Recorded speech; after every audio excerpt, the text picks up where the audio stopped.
Before the news on the attack broke, Moscow said the use of Western non-nuclear missiles by the Ukrainian armed forces against Russia could lead to a nuclear response. Kremlin stated this after Russian President Vladimir Putin approved an updated nuclear doctrine. We spoke on the new nuclear doctrine by Moscow with Russian expert, political scientist Dmitry Solonikov. The adoption of Russia's new doctrine reflects the changes in the current geopolitical process. It's clear that the doctrine evolves depending on Russia's relations with various international agreements. This includes its relations with NATO countries, the United States, the European Union, and the United Kingdom. The growing tension in these areas is a result of Russia's shift in this doctrine. We understand that the previous doctrine already reflected a challenging period. However, we have now moved from those difficulties to a far more complex process of escalation than what we faced even a few years ago. Many are now emphasizing that the world is on the brink of nuclear war, potentially even closer to it than during the Cuban Missile Crisis of the 1960s.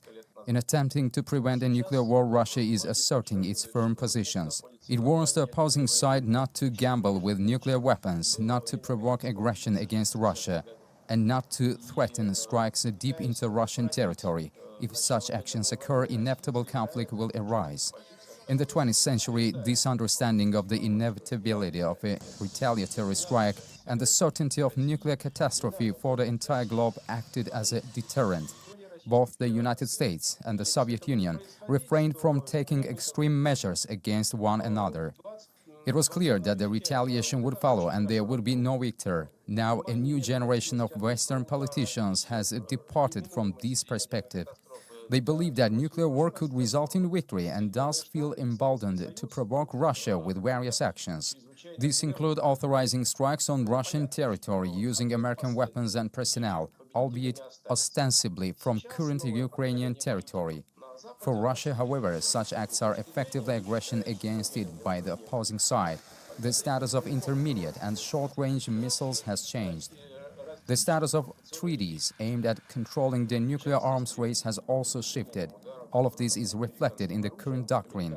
Russia commits to defending its allies and states that its retaliatory actions could target not only countries with their own nuclear weapons, but also those whose territories serve as launch points for such weapons.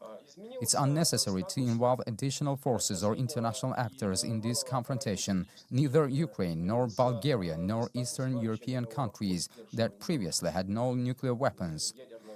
Yet suddenly there is the potential for aggression from their territories against Russia. Why? This is the basis for the current warning.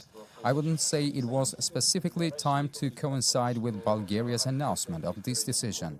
However, this decision to permit strikes on Russian territory was anticipated, and the changes in Russia's doctrine were prepared in advance. These are not decisions made overnight. This is not a document drafted hastily. It reflects not a momentary situation, but the accumulated problems in the confrontation between Russia and the West that we have observed in recent months. Russia was well aware that authorization for strikes on its territory could be granted by the West. It's likely a coincidence that Russia's decision was announced after the West made its own. Both sides had been preparing their respective documents. Now Russia has once again made it clear, in the current confrontation in a potential global war, there will be no victor. Russia will not allow strikes on its territory by the West to go unanswered. Another warning has been issued, clear and unequivocal. We hope it will be heeded and that the world will not descend into an uncontrollable military phase of confrontation. That is the situation as it stands.